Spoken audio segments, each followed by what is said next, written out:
Hey boys and girls, welcome to Art Recycled with Mrs. Hollemeyer. Today we are going to draw a super easy, fun summer watermelon lemonade drink, boys and girls. And you can choose whether or not you want to color it with crayons or colored pencils, or if you want to watercolor paint it with this fun green and red pattern that I have here. Basically what you're going to need is you're going to need paper, a black crayon or a black Sharpie, something that won't bleed with paint, and then either watercolor paints or something to color with. Let's get started.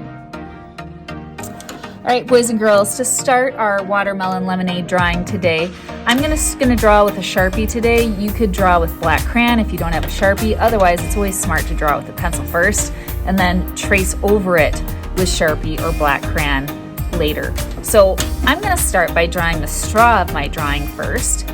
So what I want you to do, boys and girls, is I want you to start kind of in the middle of your page and draw a diagonal line going upward, kind of like this, and then curve it over, kind of like a cane. Now, once you've done that once, I actually want you to do it again. And if I go too fast, you can always pause the video. So I'm going to copy that line and do it twice. And then I'm going to go back down here, back where I began, and between these two lines, I'm going to draw a little smile, kind of like that. On this end, I'm going to draw an oval that ends at each line. So I'm going to draw an oval that's kind of the same width as those two lines, like that. So that's my straw. Then inside the straw, I'm going to draw these curved lines, which is where the straw bends. Now I'm going to draw my melon drink around the straw. So I want you to touch the side of the straw here. And what we're going to draw, boys and girls, is a flat oval. So I'm going to come out, turn around. I'm going to cross in front or below the straw, then come back up and touch the straw on exactly the other side of where I began. But notice I don't draw through the straw, okay? Now you're going to take and you're going to repeat that oval again. So I'm going to touch a little bit up here, and I'm going to do it again.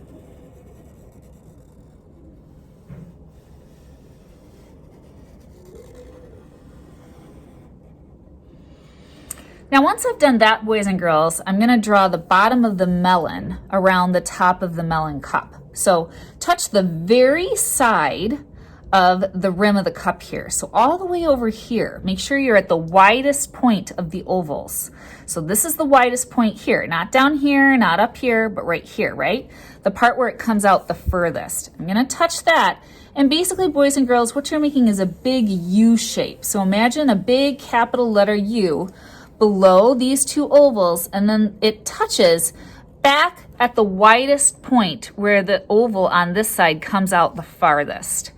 So now this looks like a melon with the top cut off. Now to make it look like a watermelon, we're going to make some zigzag lines going up and down in this middle part here.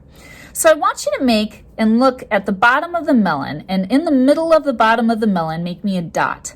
We're going to draw a zigzag line that goes right down the center of the melon. So I'm going to zigzag my way up the melon. Stop when I hit that line there, the first line that I hit. And then I'm going to make two more on each side. So I'm going to scooch over a little bit, make one more going down. And by the way, boys and girls, I always find it easier to draw zigzags that are big and wide as opposed to zigzags that are really tiny. If you make them bigger, not only do they look better, but they're easier to make. Now I drew two over here. Now I'm going to do two over here.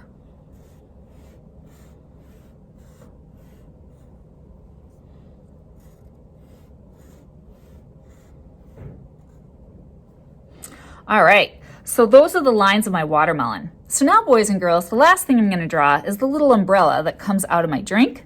So I'm going to touch the bottom of the first oval I drew around the straw, so this one here, and I'm going to draw a line going diagonally up the other way, the opposite way from the straw. And if you want to make this line a little thicker with your black crayon or Sharpie, when you trace it, you can too. And now I'm going to draw on top of this line, a line that kind of looks like water, boys and girls. So if I could kind of draw it on a separate sheet, it would kind of look like this, where the line is kind of bouncing like this. That's the type of line I'm gonna draw. Oh, and that bled through my paper onto my table, but that's okay. We're in art class. So I'm gonna start kind of here, and I'm gonna make a frown kind of like this, and then draw 2 bumps on the other side like that. Notice the frown was right on top of the stick that I drew coming up. And then on this side of the frown, I'm also gonna draw 2 more of those. Okay? So now I'm gonna touch this side here, and I'm gonna make one big frown that connects the 2 sides. Now, once I've done that, the last part is to just put those lines inside of my umbrella. And do you see that they all touch the middle of that frown at the top? So I want you to make a dot right in the middle of the frown, right there. That's where all my lines are going to go to. And every time you see a dip like this, so I call this a dip, where that line at the bottom does a point, you're going to go from that point and curve up to that dot.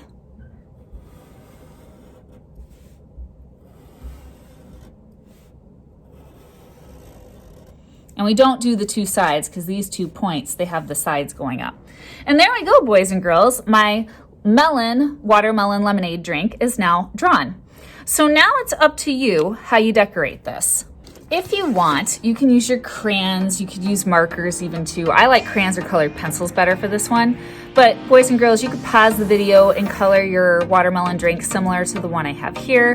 The other thing you can do is you can use watercolor paints, and you can kind of just do this fun bleeding mixed paint color over your drink with reds, greens, and yellows. Now, I am going to show you this type of painting today, because boys and girls, if you're going to mix reds and greens, you can't overmix them. If you overmix them, this whole thing will turn brown. So I'm going to show you how to use your watercolor paints in kind of the splotchy type of way, so that your whole painting doesn't turn into a brown painting and it looks like this cool red and green design. All right, boys and girls, so now that I have my paints, the first thing I'm going to do is I'm going to put some water into yellow, I'm going to put some water into red, and then I have 2 greens. You might only have 1 green in your kit, but I'm going to put water in both my greens. So now here's the key to painting this without it all turning brown. I want to take a little bit of red, right? I'll start with that color, and I'm going to color a patch on my painting, kind of like this. Now, as I paint, when I add a new color, like green, when the red and green touch, I might get a little bit of brown, but the key is to not to overmix it. So I'm gonna paint with my green paint. And here's the key, young kids, when the paint touches, you don't wanna overmix. You want it to touch the edge of the red, but then leave it alone, okay? And you don't wanna stir it like this. The brush doesn't go into the middle of another painted area.